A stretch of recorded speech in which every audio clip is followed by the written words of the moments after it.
Well, good morning, everyone. And this morning I'm out at Mount Baker. This is an area near the Mount Baker ski area. It's pretty popular for both photography, hiking, and in the wintertime skiing. And you can see behind me that ski season is not too far in the future. It's just above freezing, 34 degrees Fahrenheit, 1 degree Celsius. It's a light dusting of snow on the foliage, so that might help in some compositions. There's quite a bit of cloud cover, as you can see behind me here. This viewpoint from Picture Lake is actually popular to view over to Mount Shuxon, but unfortunately it's probably the most popular or the most photographed mountain in the United States. But this morning there's quite a bit of cloud cover, so the view of Mount Shuxon is pretty obscured. So I'm going to try and concentrate on some more intimate scenes using the snow and kind of the end of fall with this fall color. But yeah, maybe some more intimate scenes. Might try there's a waterfall down below, so we'll see what this morning brings as far as pictures. But yeah, what a great morning. It's the transition period from fall to winter. With any luck, this winter is forecasted to be a La Nina winter, which means colder and wetter than normal. So that's certainly fine with me. I'm going to scout around, see what I can find, and let you know what I come up with.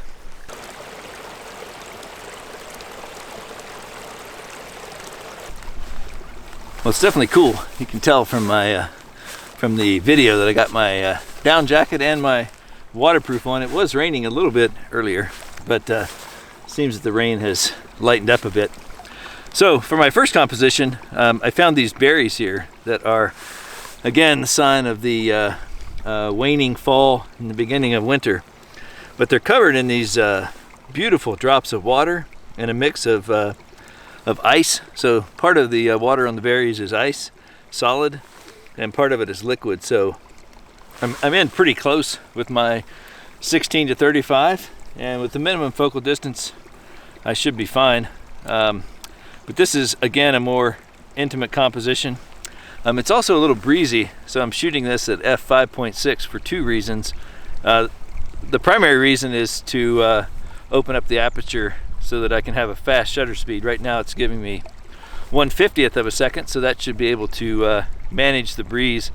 But the other reason is to kind of soften the background and to give some emphasis to these berries. So anyway, this is I found this just off the trail. I was able to kind of walk very carefully between the bushes and get myself really close to this composition. So go ahead and take this, see what else I can find.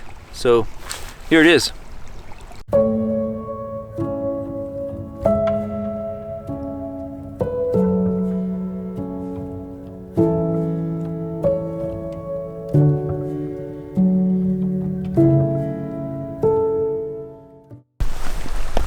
I think that turned out all right. So rule of thirds composition, using that kind of branch to frame in those berries, and then letting the background soften up to the trees that were in the background. So yeah, it's all right.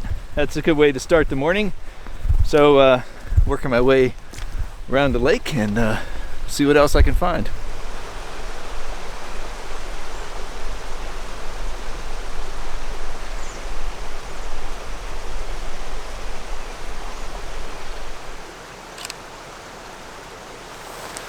Let me talk a little bit about composition. So again, I'm just off the trail on the side of the lake here. Still no real landscape views, although clouds are starting to thin, so we'll see what comes of that. But I noticed this dead tree here that you can see in the background. And what really makes this a composition, or gives it some interest, is the fact that the tree is covered in a light dusting of snow. So I have the contrast of colors, a mix of the green in the foreground, the fall foliage still present in the midground. And then you can just see the hint of the peak, the snow-covered peak in the background. I'm trying to minimize the sky as much as possible, but the subject of the composition is this dead tree, and I think it adds interest as far as the frame by acting as a diagonal line. So I'm shooting this at f7.1 while the rain has stopped right now. It's raining off and on. The wind has died down a little bit, and so at f7.1 this still gives me 1/50th of a second, and I think that will help. I like to have the 4 in midground sharp, but soften the background just a touch. So rain picking up. I see some drops on the lens there, so I'm going to go ahead and take this f7.1 1/50th of a second, ISO 100 with a 2-second timer, watching that histogram. So we'll see how this turns out when I get home on the computer. So that's 2 in the bag, and we'll see what else I can come up with on this peaceful, interesting late fall day in the North Cascades.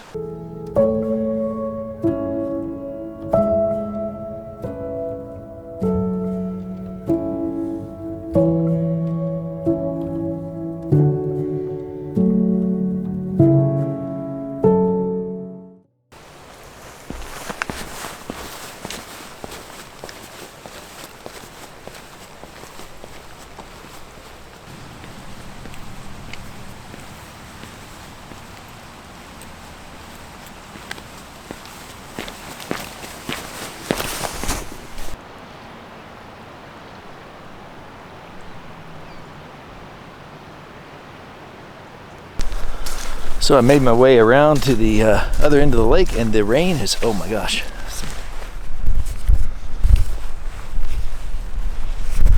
Sorry about that. Hard to keep the lens dry in this weather. So this is the classic view looking at Mount Shuxton, and you can just barely make out Mount Shuxton in the distance beyond this tree line. I don't think you can see it on this camera. But about 2 minutes ago you could see more of the mountain, so I might break out the camera and try a long exposure here just to see if I can flatten this water. There's still quite a bit of breeze, so the water's a little choppy, so I have an ND filter with me, and I'll see what that looks like as far as smoothing the water and bringing out some detail in the background. So see how it works out.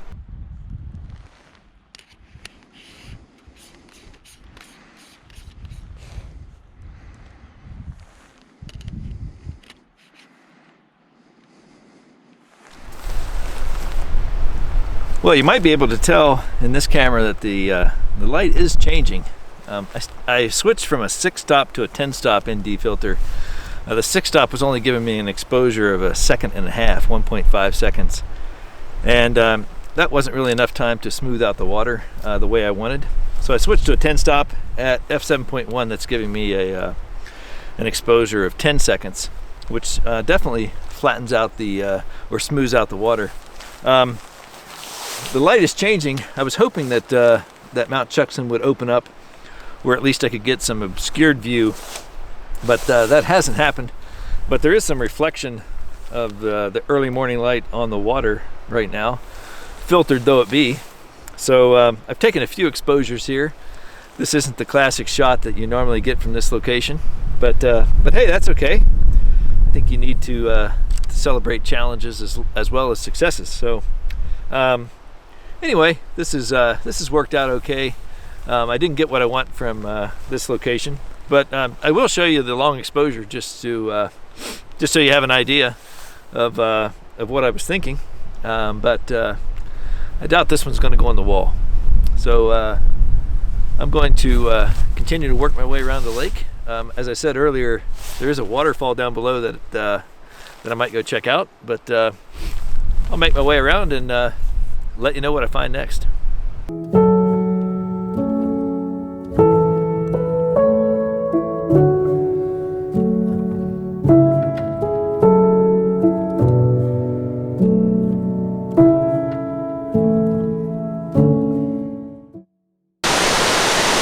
This is the Galena Creek Falls, and it's literally right along the road, so I'm going to make this quick.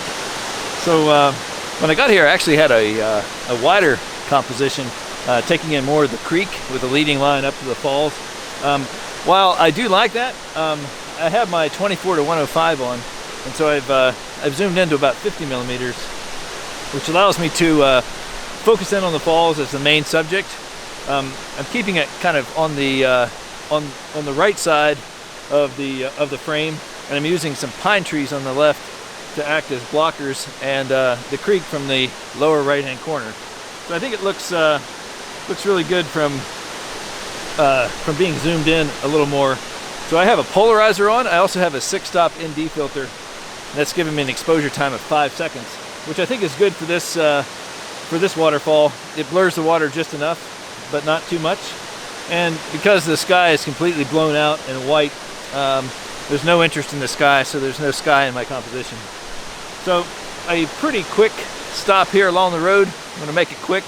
Luckily there's not much traffic today, but pretty happy with this one. And I'm going to pack up my stuff, and I'll talk to you in a second.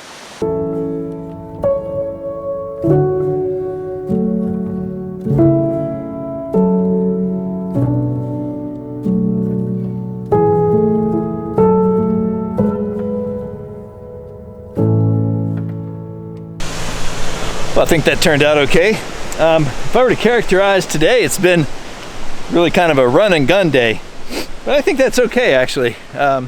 Especially this time of year, it's hard to really plan out anything because the weather's so unpredictable when you're transitioning from fall into winter. You get a lot of precipitation, a lot of wind. As we saw today, we had some snow, so I think you have to be flexible. And so I would consider today a successful day out, taking some pictures. Probably didn't get any portfolio worthy images today, but I'm happy nonetheless. Happy to be out. Definitely happy to be out in the mountains. What a beautiful, beautiful area to be in. I've actually never been to this part of the North Cascades around the Mount Baker ski area, so it's yeah, it was nice to be up here. I've been at Mount Baker, climbed Mount Baker, but I did the Coleman-Deming route, and you skirt off of the Mount Baker Highway much further back. So anyway, I'm going to end it here, make my way back to the car, and I got like a 3.5 hour drive home. So I'd like to thank you all for coming along.